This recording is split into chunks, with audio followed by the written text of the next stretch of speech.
The Greeks developed forms of art and architecture that are still appreciated today. The theater grew out of festivals given in honor of the god Dionysus. About 600 BC, the Ionians began telling stories about Dionysus at festivals.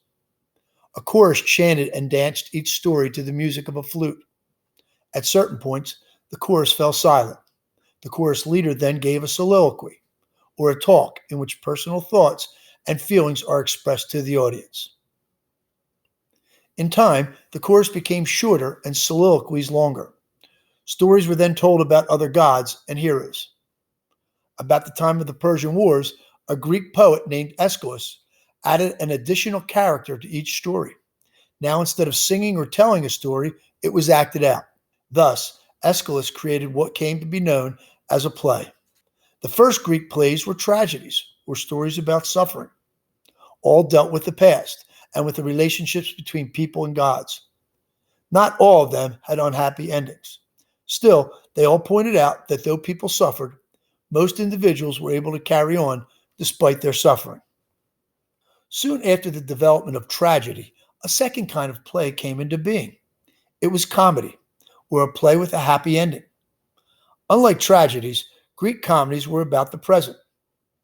They poked fun at a certain kind of person, such as a son who wastes money, or an enslaved person who plots against the master.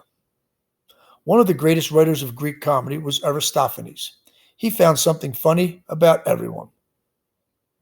Greek plays were performed only at community festivals. They began at sunrise and went on all day. Tragedies were presented in the morning and comedies in the afternoon. All the performers were men. Women were allowed to watch plays but could not act in them.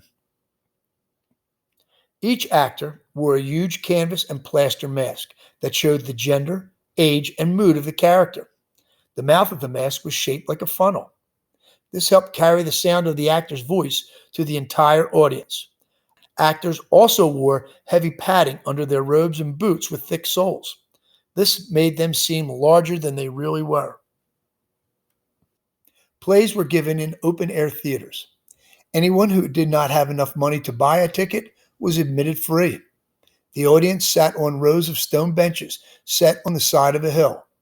The benches were arranged in a semicircle around a stage that was level with the ground. Greek culture was full of different types of art. The art reflects the society that creates them. Nowhere is this truer than the case of the ancient Greeks. Through their temples, sculpture, and pottery, the Greeks incorporated a fundamental principle of their culture, arete.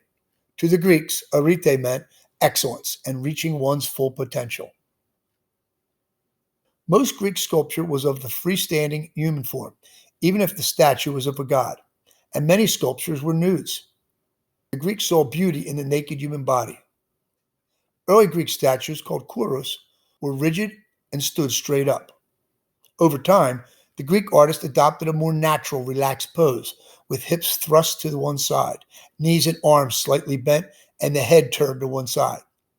The skills of the sculptor showed the importance of detail and craftsmanship. Ancient Greeks immortalized the perfect human body with the sculptures they created. Another type of art they used on a daily basis was pottery, which they made into hundreds of different shapes and painted with geometric patterns and scenes from mythology. The most popular vase painting was when the ancient Greeks would paint a red or a black pot. Greek potters created different shapes for their famous vases and pots. The Greeks used pottery vessels primarily to store, transport, and drink such liquids as wine and water. Smaller pots were used as containers for perfumes and oils. Ancient Greek architecture was a democratic art. It expressed beauty and harmony for everyone to enjoy. Temples were designed to be admired from outside and all followed a similar plan. The temple usually faced east, toward the sunrise. The main room was rectangular and contained a statue of the temple god. Columns supported the roof. The Greeks developed three architectural systems called orders, each with their own distinctive proportions and detailing. The Greek orders are Doric, Ionic, and Corinthian. The Doric style is rather sturdy. and its top, the capital, is plain. This style was used in mainland Greece and the colonies in southern Italy and Sicily. The Ionic style is thinner and more elegant. Its capital is decorated with a scroll-like design. This style was found in eastern Greece and the islands. The Corinthian style is seldom used in the Greek world, but often seen on Roman temples. Its capital is very elaborate and decorated with acanthus leaves. The features of Greek architecture continue to influence the style of buildings today. The Supreme Court building in Washington, D.C. is a good example of this influence.